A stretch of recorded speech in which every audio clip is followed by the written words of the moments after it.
नमस्कार।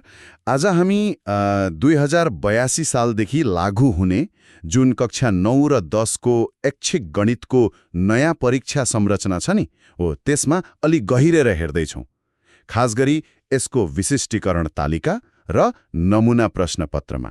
हो, पाठ्यक्रम विकास केन्द्रले निकालेको आधिकारिक दस्तावेजकै आधारमा कुरा गरौँ न। एकदम। हाम्रो उद्देश्य चाहिँ के परिवर्तन भयो भनेर मात्रै भन्नु होइन।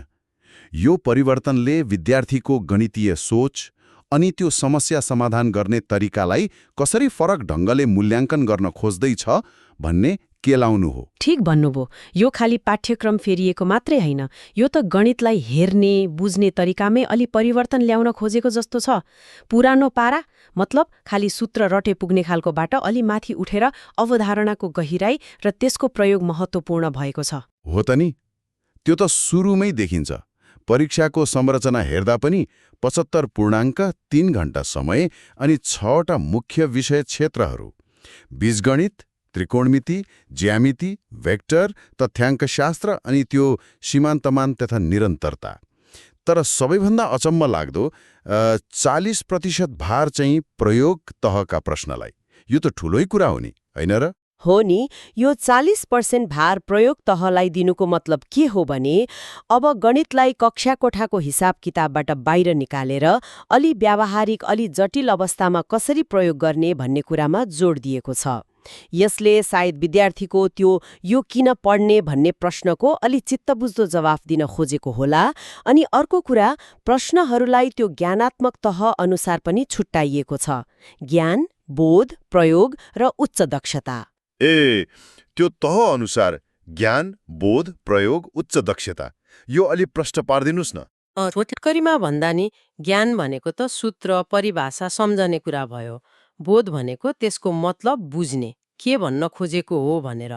प्रयोग भनेको चाहिँ सिकेको कुरालाई कुनै समस्या समाधान गर्न लगाउने। अनि उच्च दक्षता भनेको अलि माथिल्लो तहको भयो, विश्लेषण गर्ने, तुलना गर्ने वा अलि फरक नयाँ तरिकाले सोच्ने क्षमता। भनेपछि मूल्याङ्कन निकै विस्तृत हुने भयो। प्रश्नपत्रको ढाँचामा पनि त 3 समूह छन् नि: वस्तुगत, विषय क्षेत्रगत अनि अन्तर्विषय क्षेत्रगत। हो, वस्तुगत 11 अङ्कको अनि विषय क्षेत्रगत, जसलाई WCA भनिएको छ, त्यो 40 अङ्क र अन्तर्विषय क्षेत्रगत CCA त्यो 24 अङ्कको। समूह क को वस्तुगत प्रश्न हेर्दा 11 अङ्कमै ज्ञानदेखि उच्च दक्षतासम्म सबै तह छुएको रहेछ।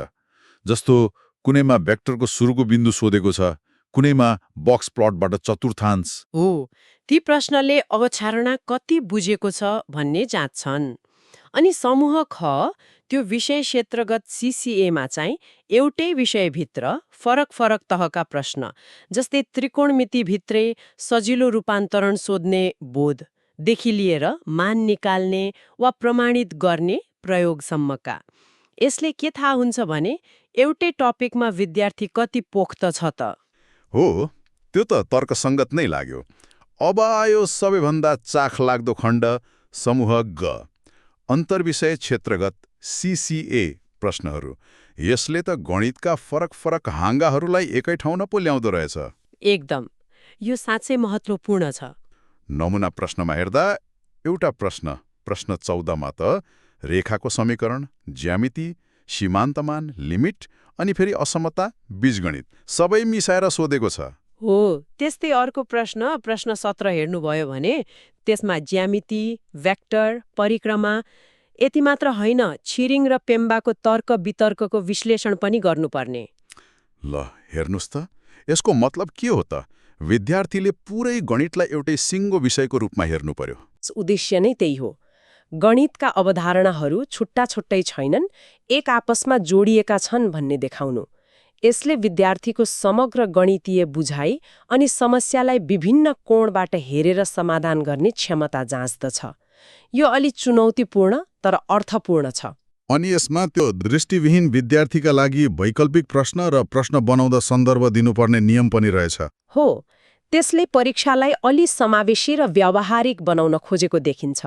राम्रो कुरा हो यो। त्यसो भए मोटामोटी रूपमा हेर्दा यो नयाँ तालिका र नमुना प्रश्नले के भन्छ भने अब ऐच्छिक गणितमा खाली सूत्र र प्रक्रिया रटेर मात्रै पास हुन गाह्रो छ। बिल्कुल, अवधारणा गहिरोसँग बुझ्नु पर्यो अनि त्यसलाई नयाँ खालको समस्यामा प्रयोग गर्न सक्नु पर्यो अनि फेरि गणितका फरक फरक क्षेत्रलाई जोडेर सोच्ने बानी बसाल्नु पर्यो। जोड चाहिँ अब कसरी गर्ने भन्दा पनि किन गर्ने र कहाँ प्रयोग गर्ने भन्नेतिर सरेको जस्तो लाग्यो होइन? हो, ठ्याक्कै।